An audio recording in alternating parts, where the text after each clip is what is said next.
Tuloy-tuloy pa rin ang trabaho ng DWG, and I don't think we're stopping anytime soon kasi again, with the order of battle and yung inventory system na yan, so makikita natin tuloy-tuloy pag-recover natin ng assets. Hindi titigil sa pagtatrabaho ang Cybercrime Investigation and Coordinating Center o CICC. Ito ang inihayag ni CICC Executive Director Renato Aboy Paraiso sa kabila ng pagbibitiw ng dalawang commissioner ng Independent Commission for Infrastructure na sina Rogelio Babe Singson at Rosana Pajardo. We get guidance naman from, iba naman yung trabaho ng TWG sa luwain ng ICI. So, kami assets recovery and case build-up. So we get guidance pa rin from the ICI, pero it can function independently of the ICI.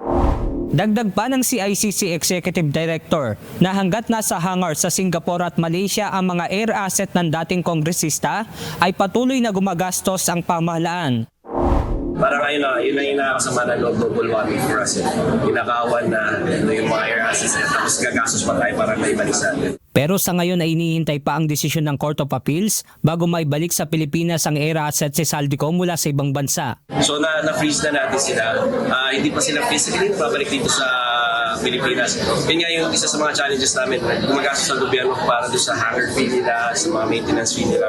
So yun na lang yung konting challenge natin na mag-order ang CA to seize the assets para mabalik sila dito. Pero as far as they're frozen na yung mga assets na hindi na magagalaw yan. Inilalatag na rin ng CICC ang mga hakbang para sa turnover ng kustodiya ng mga luxury car ng mga sangkot sa anomalya sa proyekto ng gobyerno. We discussed it tapos i-turnover na to sa ICI, yung ibang mga luxury cars na yan, tapos yung iba sa DOJ, I think.